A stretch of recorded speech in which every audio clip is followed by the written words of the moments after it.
Bueno, ya hemos adorado al Señor, hemos cumplido con lo que la palabra de Dios dice, que nosotros debemos de amar al Señor con todo nuestro corazón, con nuestra mente y con todas nuestras fuerzas. Y que debemos también amar al prójimo como a nosotros mismos, ¿verdad? Y hemos ministrado a la gente que está a un lado de nosotros porque lo hemos saludado y le hemos dado un abrazo y le hemos dado la bienvenida a este lugar, ¿verdad? Y le damos gracias a Dios por la oportunidad que nos da de ministrarle, aunque sea con nuestra presencia o con nuestra sonrisa o con una palmada, ¿verdad? Y estamos cumpliendo lo que el Señor nos dice que nosotros debemos de hacer. Debemos de adorar a nuestro Dios, para eso estamos aquí. Y debemos de mostrarle amor a nuestro prójimo, ¿verdad? Y eso hemos hecho. Vamos al capítulo 17 del Evangelio de Lucas.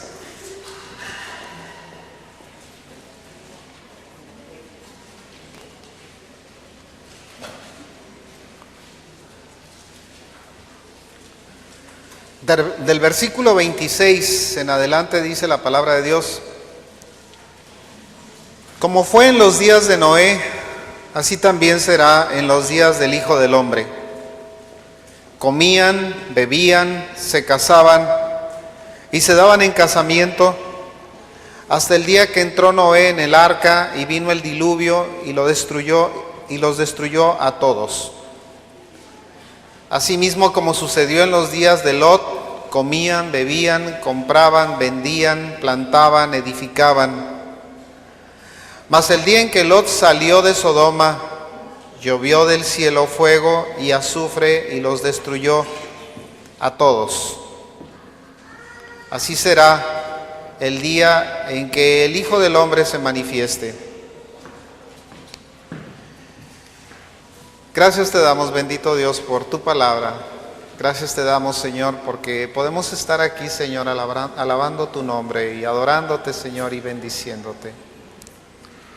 Y te damos gracias, Señor, porque nosotros somos un pueblo que te reconocemos como nuestro Dios y como nuestro Señor. Que venimos delante de tu presencia, Señor, porque reconocemos que solamente tú eres digno de gloria y de alabanza, Señor. Y algunos hemos dejado, Señor, otras cosas que suponíamos que eran más importantes, Señor, por venir a ti, Señor. Pero sabemos que tú eres lo más importante, Señor, que tú eres lo primero en nuestra vida, Señor, que tú eres nuestra prioridad, Señor, y que nosotros estamos aquí para eso. Padre, te rogamos que tú, Señor, nos bendigas en esta mañana, Señor, que tú hables, Señor, a nuestro corazón, a nuestra mente, Señor, que tu Santo Espíritu nos ministre, Señor, que nos hables al oído, Señor, que nos hables al corazón, que quites, Señor, toda obstrucción, Señor, de nuestros ojos y de nuestras manos, Señor, y que podamos ver, Señor, el propósito que tú tienes, y que podamos, Señor, poner nuestras manos en el trabajo que tú nos has encomendado. Padre, te pedimos que tú nos bendigas, Señor, en este lugar, que tú nos guardes, Señor, que tú seas con nosotros. Te lo rogamos en Cristo Jesús, nuestro Señor y Salvador. Amén. Quienes conocen la historia de Noé, saben muy bien que Noé fue uno de los descendientes de aquellos que se llamaban los hijos de Dios. Les llamaban de esa manera porque eran la única línea de pensamiento que conservaba una fidelidad a Dios de una manera muy especial. Y que a pesar de que nosotros vemos tan pocas generaciones atrás de ellos, 12 generaciones, encontramos que una de las cosas bien importantes es el hecho de que como era gente que vivía tantos años, pasaron por lo menos 1600 años desde la creación de Adán hasta el tiempo de Noé. Por lo menos la Escritura dice que era Noé de 500 años cuando el Señor le avisó o cuando tuvo a sus 3 hijos. y en donde el Señor le avisó que castigaría la tierra con un diluvio. Si nosotros nos vamos al capítulo 6 del libro de Génesis, vemos las marcas, digamos, o las cosas que estaban ocurriendo, para lo cual el Señor había determinado que tendría que raer la tierra o que cortar la tierra porque las cosas se habían puesto mal.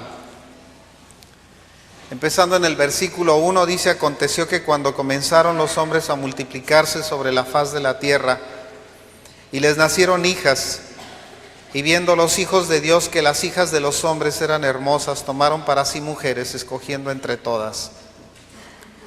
Y dijo Jehová: no contenderá mi espíritu con el espíritu con el hombre para siempre, porque ciertamente él es carne, mas serán sus días 120 años. Había gigantes en la tierra en aquellos días y también después, que se llegaron los hijos de Dios a las hijas de los hombres y les engendraron hijos.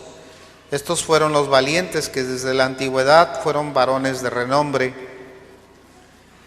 Y vio Jehová que la maldad de los hombres era mucha en la tierra, y que todo designio de los pensamientos del corazón de ellos era de continuo solamente el mal. Y se arrepintió Jehová de haber hecho hombre en la tierra, y le dolió en su corazón. Y dijo Jehová: raeré de sobre la faz de la tierra a los hombres que he creado, desde el hombre hasta la bestia y hasta el reptil y las aves del cielo, pues me arrepiento de haberlos hecho. Pero Noé halló gracia ante los ojos de Jehová. ¿Qué estaba pasando en ese tiempo? Desde el tiempo de la formación de Adán hasta el tiempo de Noé habían pasado, les decía, aproximadamente 1600 años. En ese tiempo, el hombre se había degenerado de tal manera que había provocado, digamos, una falta de respeto a las cosas de Dios. Había ocurrido que había llegado ese rumor a los oídos del Señor, y el Señor se había arrepentido de haber hecho al hombre, de haberlo formado al hombre, de haber hecho una creación que se había desviado de esa manera, de una maldad que se había apoderado de la tierra y que los había contaminado de tal forma que se habían olvidado de que existía un Dios y de que había alguien a quien debían de rendir adoración y de darle cuentas. Y digo de darle cuentas porque nosotros vivimos en una sociedad en donde mucha gente cree que puede vivir su vida sin tener un día que rendirle cuentas a Dios, sin tener un día que llegar ante la presencia del Señor y decirle de lo que ha hecho, de lo que hizo, de lo que no hizo, de lo que tenía que hacer y no llevó a cabo, de todas aquellas cosas que era necesario que pusiera sus pies y en donde aplicara sus manos y pusiera sus pensamientos.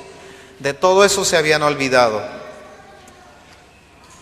Y nosotros encontramos que por lo menos en ese tiempo, en el tiempo de Noé, había 7 marcas que lo caracterizaban y que hacían que el Señor se hubiera arrepentido.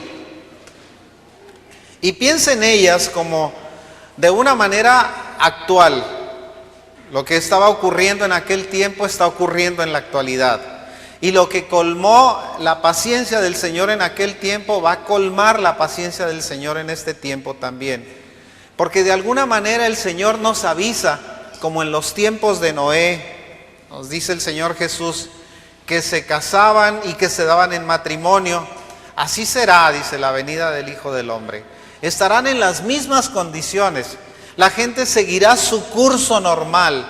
La naturaleza seguirá su curso normal. La historia va a seguir, dice. Como si de repente el Señor se apareciera como un ladrón en la noche y separara a unos de los otros, y se llevara a unos y dejara a otros. Existían por lo menos 7 marcas, y la primera de ellas era la presencia de una filosofía secular. Esto es, nosotros nos encontramos, y no es de ahora probablemente, pero quizá ahora sea más frecuente, que nos encontramos con pensamientos que nos tratan de apartar del pensamiento de Dios, que nos tratan de llevar a otro tipo de pensamiento, a pensamientos que nos tratan de desviar de la idea de que el Señor es a quien nosotros amamos y a quien nosotros tememos, existe. Y verdaderamente quizá las cosas nos llevan a ese pensamiento porque nosotros vemos el desarrollo de la ciencia. Y no era cosa extraña para Dios. Cuando el Señor le da la visión al profeta Daniel, le dice al profeta: en aquel tiempo la ciencia se multiplicará, le decía. Y la ciencia se multiplicaría, ¿por qué? Porque nosotros estamos en esa época, en ese tiempo en donde tenemos multiplicación de ciencia, en donde tenemos presencia de una filosofía que nos aparta de Dios, que nos trata de llevar por otros caminos, que nos trata de desviar de los pensamientos de Dios. Vemos nosotros un progreso científico como una de las marcas también, y ese progreso científico inclusive nos deja anonadados, porque vemos nosotros cómo se desarrolla el pensamiento del hombre, y pensamos que todas esas cosas es porque el hombre tiene la capacidad de hacerlo, sin reconocer que toda la inteligencia, que toda la sabiduría y que toda la ciencia que nosotros tenemos procede de Dios. El mismo Señor acusaba a los fariseos diciéndole: vosotros, dice, obstruís la ciencia, ¿sí? Porque la ciencia era algo que procedía de Dios. Y el mismo pensamiento religioso la había obstruido de tal manera que no la dejaba evolucionar, que no la dejaba ir adelante, que no la dejaba cumplirse en el propósito de Dios.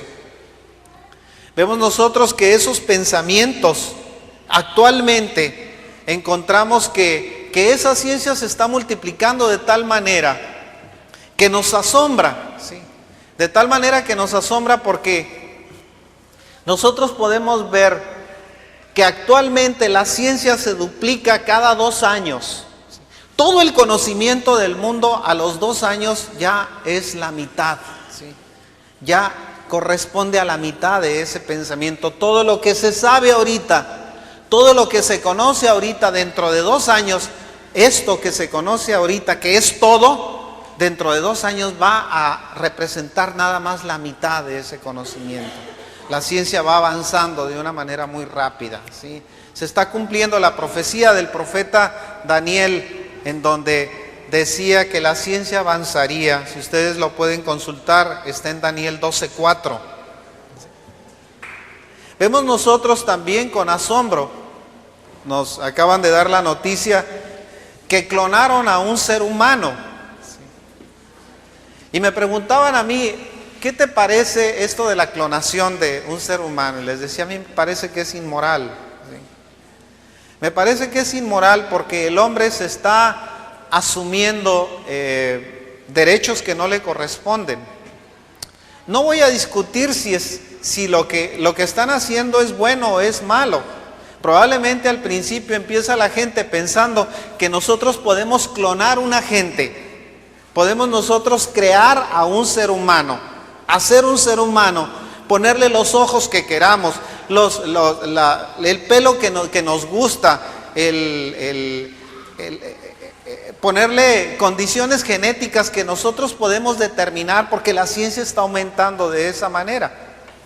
Pero me parece que estamos tomando un lugar que no nos corresponde, y es el lugar que solamente le corresponde a Dios.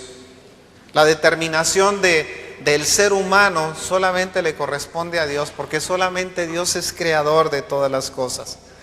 Al principio probablemente la gente pueda decir que nosotros vamos a clonar a un ser humano para sacarle órganos, pero imagínese que usted hace un hombre o hace una persona para luego destazarlo y poderle sacar órganos, para poderlos utilizar, para poderlos vender. A mí me parece que es inmoral, ¿sí? Y sin embargo, se está haciendo en la actualidad, o se empieza a hacer en la actualidad. Probablemente al principio el pretexto sea que nosotros podamos hacer un hombre para poder, o podamos hacer un órgano para poderlo utilizar en una persona.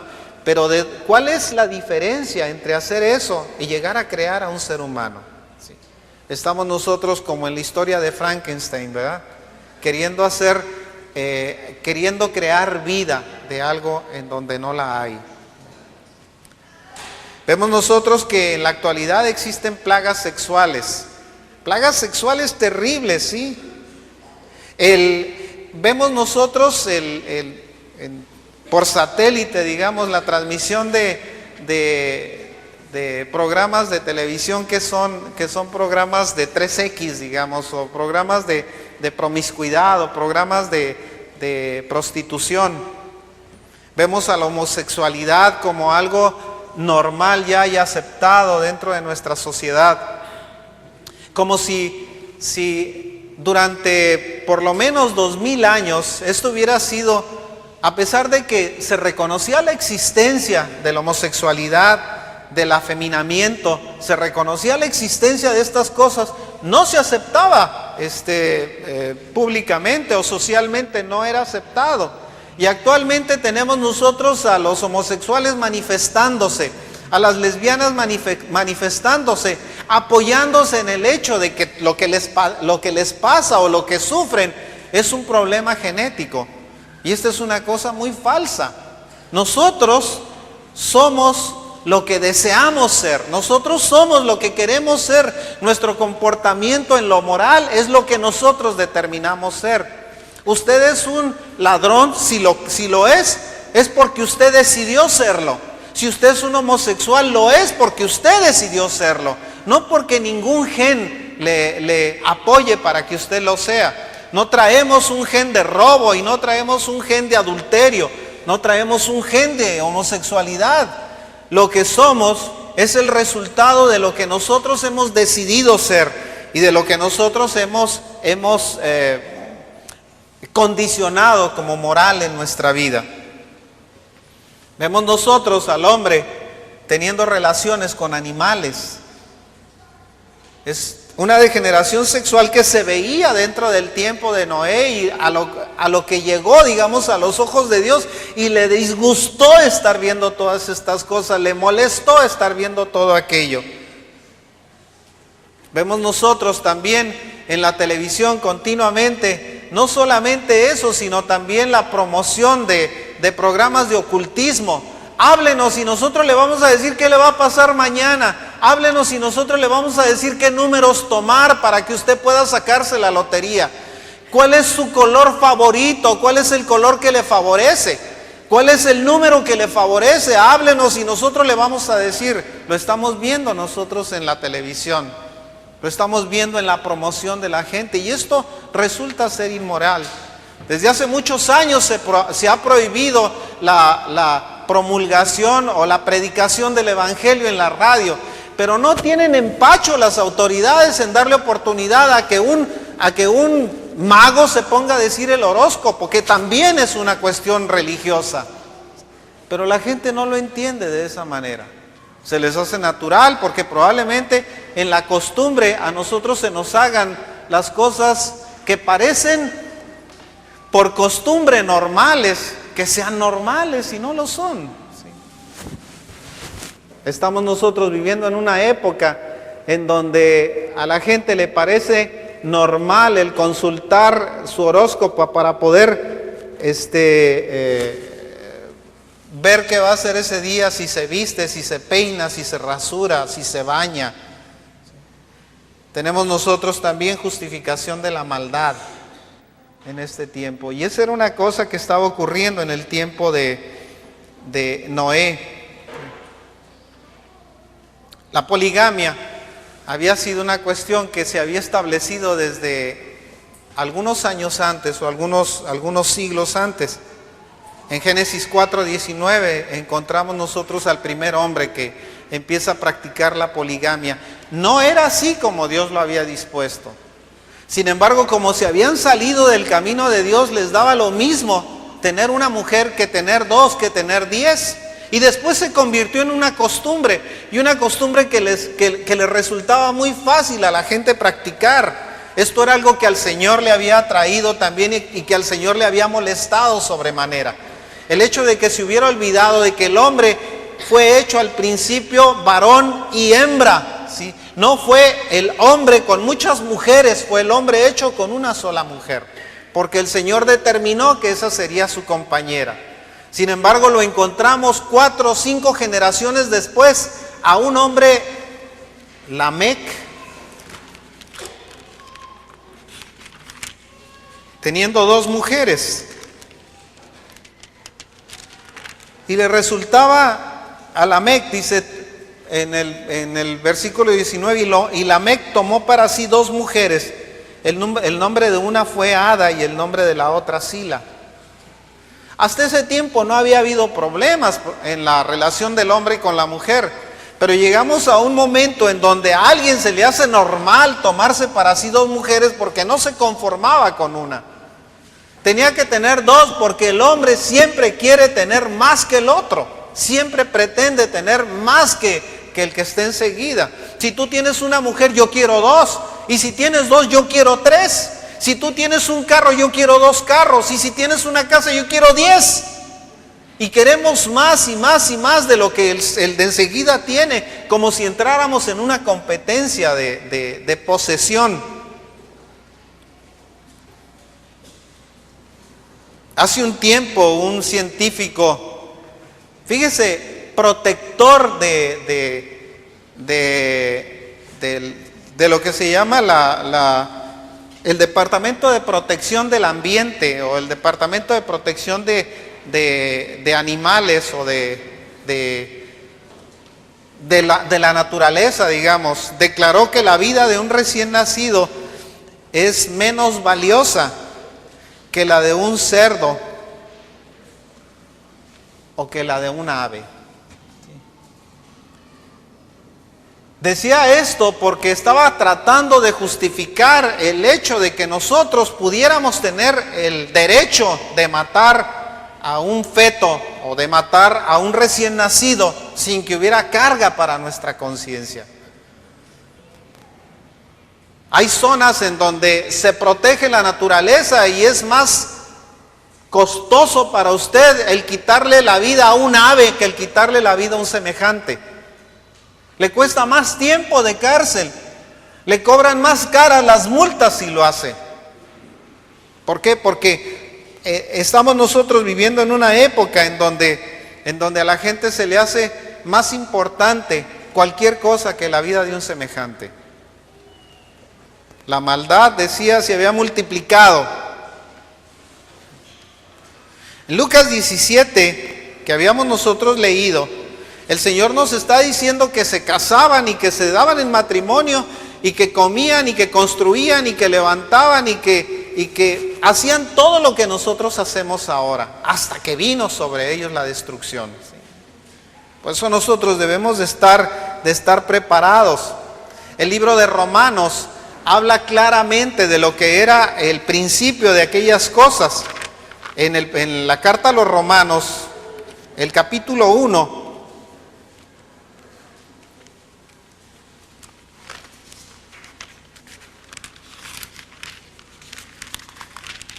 carta a los Romanos, capítulo 1, verso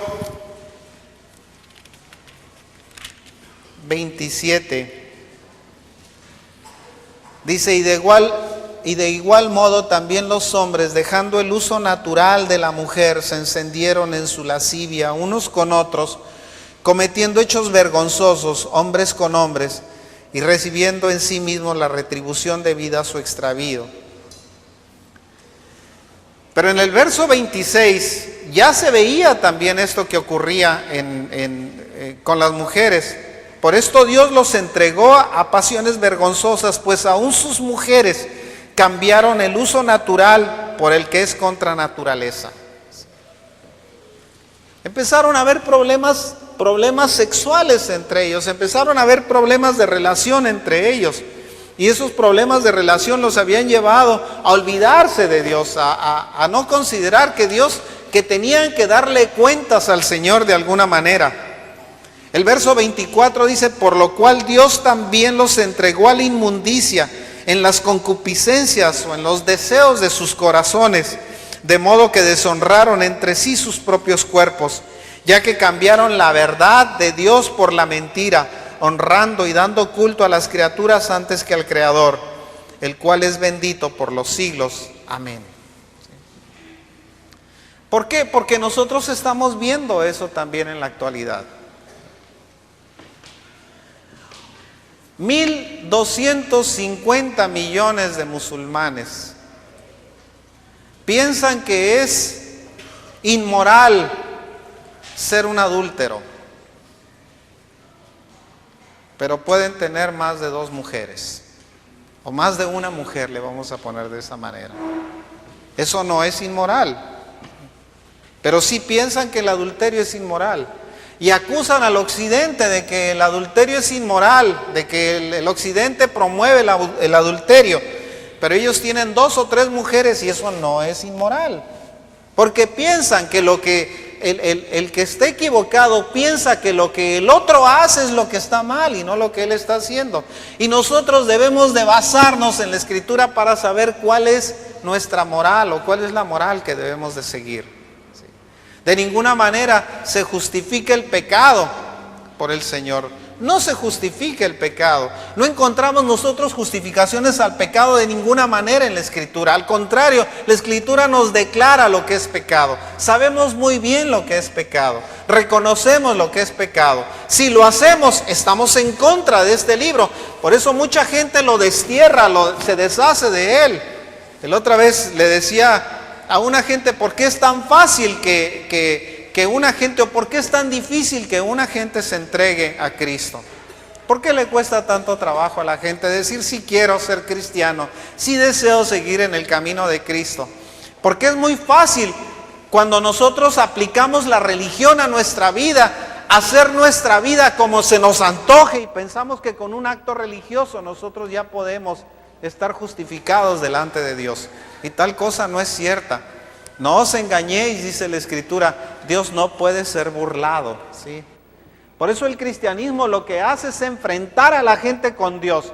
No es alguien que está de intermedio contigo en tu confrontación con Dios. Eres tú y Dios, o Dios y tú, ¿sí? No hay intermediarios. Pero en la religión siempre existen intermediarios. Siempre hay alguien que nos justifica, siempre hay alguien que nos perdona, siempre hay alguien que nos dice, no te preocupes, sigue tu vida, estás bien. En ese tiempo estaba ocurriendo y ese es el problema de la filosofía secular. Que nosotros pensamos que podemos estar justificados sin tener que dar cuentas a Dios y sin tener que responder por nuestros actos o responder por nuestra vida.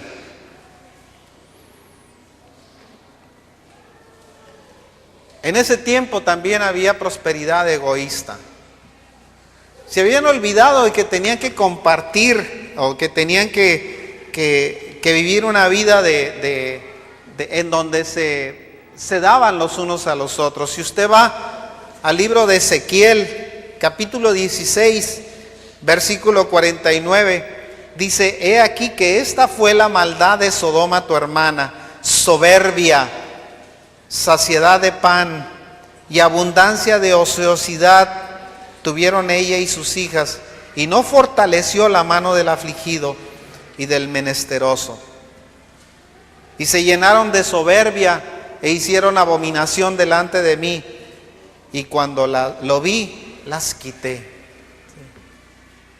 Lo que está ocurriendo es que nosotros estamos en una época también de una prosperidad egoísta. La gente quiere tener más sin importarle que cómo pisotear a su semejante o cómo pisotear a su hermano. ¿Hasta cuándo? ¿Sí? ¿O hasta dónde debemos nosotros de tener riqueza?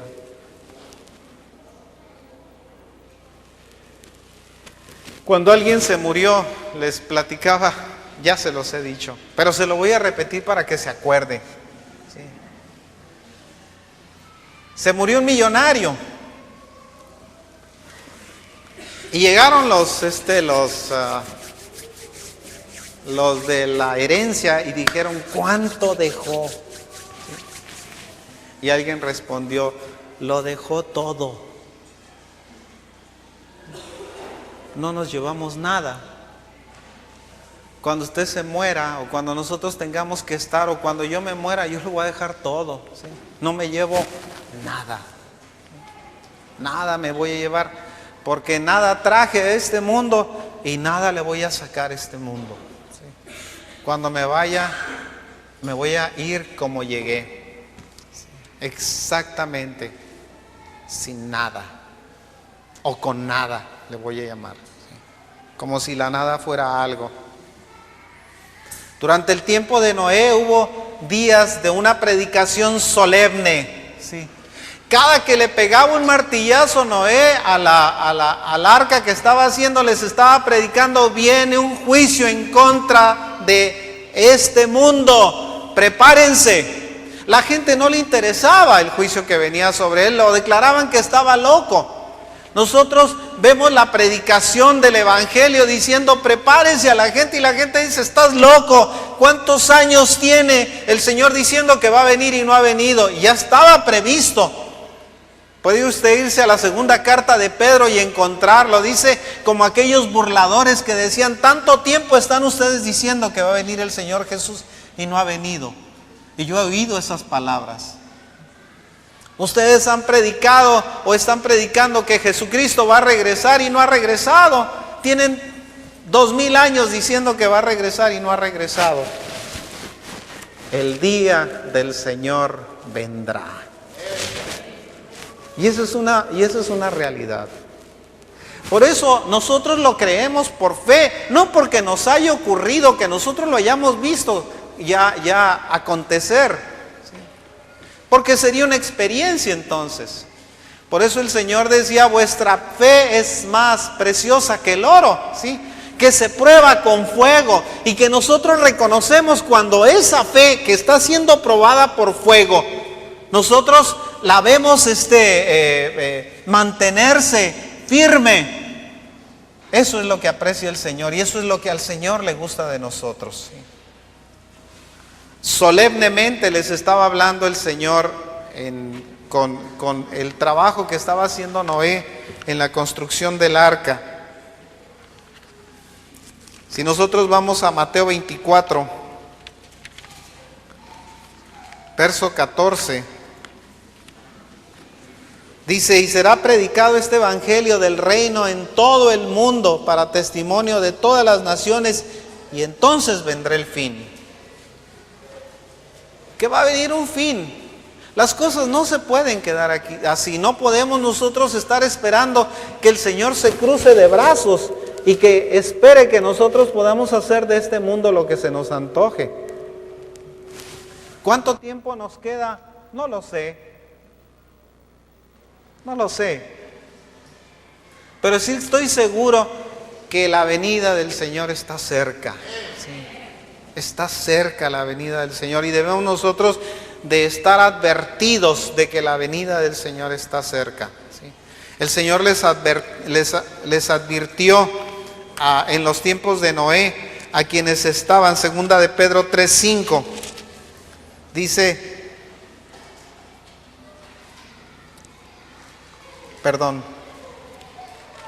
segunda de Pedro 2:5 dice: y si no perdonó al mundo antiguo, sino que guardó a Noé, pregonero de justicia, con otras 7 personas, trayendo el diluvio sobre el mundo de los impíos, y si condenó por destrucción a las ciudades de Sodoma y de Gomorra, reduciéndolas a ceniza y poniéndolas de ejemplo a los que habían de vivir impíamente, y libró al justo Lot, abrumado por la nefanda conducta de los malvados. Porque este justo que moraba entre ellos afligía cada día su alma justa, viendo y oyendo los hechos inicuos de ello.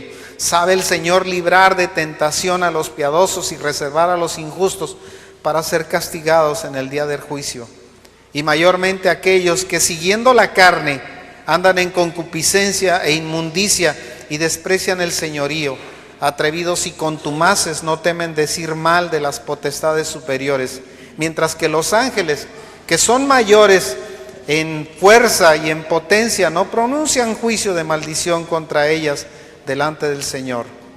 Pero estos, hablando mal de cosas que no entienden, como animales irracionales, nacidos para presa y destrucción, perecerán en su propia perdición. Vemos nosotros que esos días de predicación solemne el Señor los estaba poniendo por obra. En ese tiempo Noé les estaba diciendo: el Señor va a castigar, me avisó el Señor que va a castigar la tierra. En ese tiempo es como si el Señor estuviera diciendo: Cristo va a regresar, prepárense porque Cristo va a regresar. ¿Cuándo? No lo sé, nada más que termine el arca, va a regresar. Y el arca, hermanos, le estamos construyendo. Estamos nosotros esperando la venida del Señor. En ese tiempo hubo días de pánico súbito. Pánico súbito porque la gente no se esperaba que la promesa que les había hecho el Señor se fuera a cumplir. De repente, cuando se terminó de construir el arca, les entró un temor terrible: ábrenos y déjanos entrar porque nos vamos a ahogar. Too late. Muy tarde. Durante cerca de, no sé si serían 100 años, le estuvo predicando el profeta en este tiempo, digamos, o les estuvo hablando Noé para decirles: prepárense porque viene un juicio sobre la tierra. Esos días de pánico súbito, la gente no los tomó en consideración, no les importaban. Mateo 24, 21 dice: porque habrá entonces gran tribulación, cual no la ha habido desde el principio del mundo hasta ahora, ni la habrá. Y si aquellos días no fuesen acortados, nadie sería salvo. Mas por causa de los escogidos, aquellos días serán acortados. Entonces, si alguno os dijere: mirad, aquí está el Cristo, mirad, allá está, no lo creáis, dice. Porque se levantarán falsos cristos y falsos profetas, y harán grandes señales y prodigios, de tal manera que engañarán, si fuere posible, aún a los escogidos. Ya os lo he dicho antes. Así que si os dijeren: mirad, está en el desierto, no salgáis, o mirad, está en los aposentos, no lo creáis. Porque como el relámpago que sale del oriente y se muestra hasta el occidente, así será también la venida del Hijo del Hombre. Porque donde quiera que estuviera el cuerpo muerto, ahí se juntarán las águilas, o ahí se juntarán las aves. Vemos nosotros que esos tiempos de pánico súbito, ¿cómo se sintió cuando estallaron esos aviones ahí en los edificios del World Trade Center? Terrible, ¿verdad? Qué pánico, qué sentimiento de pánico teníamos. Porque sabíamos que nosotros podíamos haber estado ahí. O que eso que ocurrió ahí nos pudo haber ocurrido aquí. O que nosotros podíamos haber sido parte de esa tragedia. Y sentimos un pánico terrible. Vimos cuán lábil o cuán frágil es la vida. Y cuán efímera es. Y efímera, ¿por qué? Porque nosotros pensamos ahorita que lo tenemos todo y que estamos llenos de vida, y el día de mañana estamos muriendo. O este mismo día estamos muriendo. Cuando el Señor nos declara que nosotros preparemos nuestra vida para su venida, nos está diciendo que así como en los días de Noé, nosotros debemos de estar preparados, debemos nosotros estar listos, y que debemos nosotros ser como un Noé que se pone a trabajar en lo que el Señor le manda que haga. Porque juntamente con él se salvaron otras 7 gentes. Por la obediencia de este hombre se salvaron otros 7. Por la obediencia de este hombre la gente se puede salvar, y por la obediencia suya muchos pueden ser rescatados de su vana manera de vivir. De manera que nosotros vivamos como en esos días, pensando que un día el Señor va a venir, ¿sí? Y que nosotros debemos estar preparados para recibirle, que debemos nosotros estar listos para decirle: Señor, estoy preparado, ven cuando quieras. Si nosotros levantáramos la mano, le dijéramos verdaderamente, usted está listo para que venga el Señor. ¿Sí? A ver, levante la mano el que esté verdaderamente listo para que venga el Señor.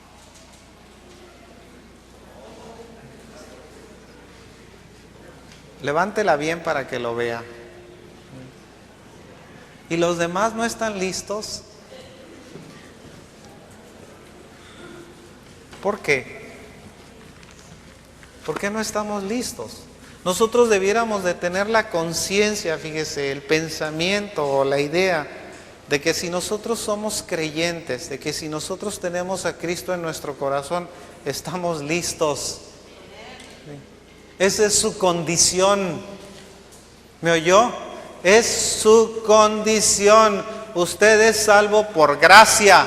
No es salvo por lo que usted haga. Usted es salvo por gracia.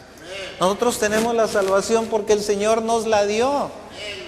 De manera que si el Señor viniera ahorita, ¿cuántos estaríamos listos?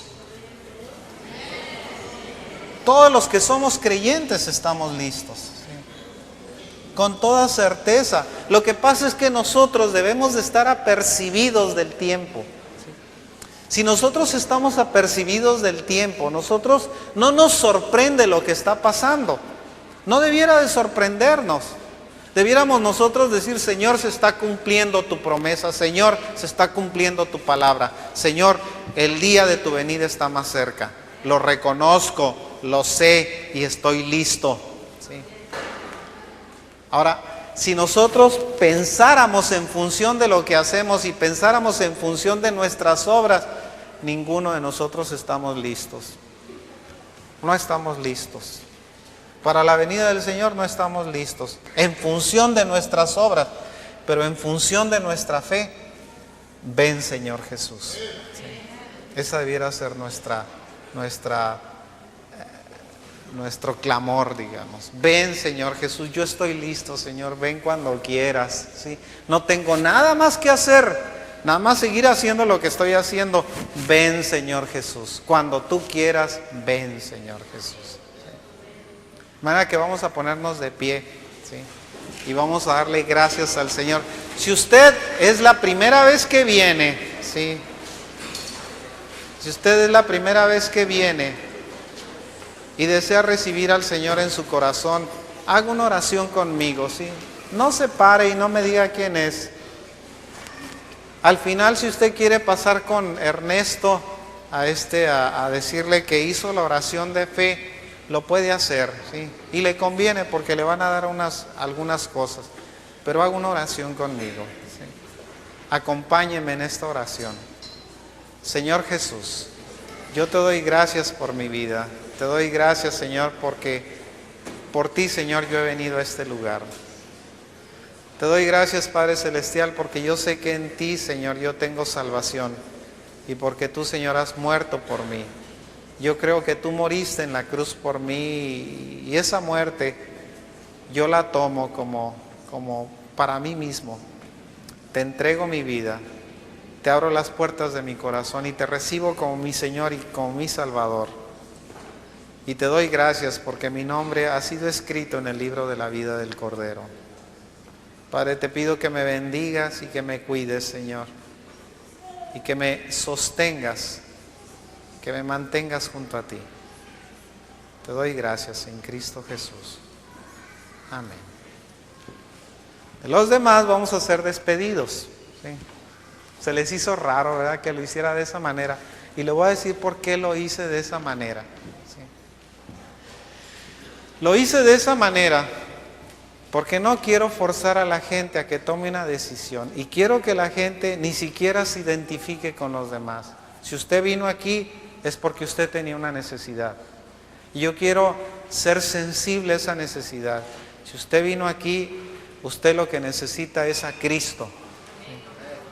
Y esta oración le permitió a usted recibir a Cristo en su corazón. La próxima vez que usted venga, usted va a venir con Cristo en su corazón ya. Por eso es que no lo quise hacer pasar a quien haya sido. ¿Sí? No quise hacer pasar a nadie, pero sí quise que recibiera al Señor en su corazón y en su vida. Tenemos un anuncio.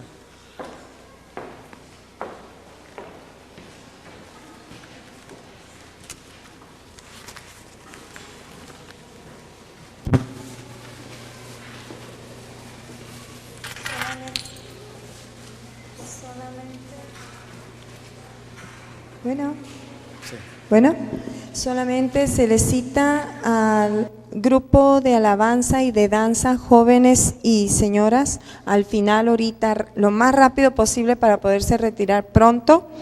De ahí les recordamos que tenemos aquí la caja de oración. Si tiene alguna oración en especial que desee que los pastores oren por ella, pueden pasar, escribir su petición y depositarla.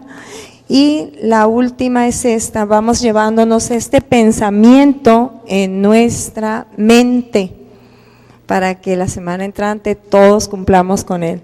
La puntualidad requiere dominio propio y planeación, virtudes difíciles pero no imposibles. Y recordemos que todo es posible en el Señor.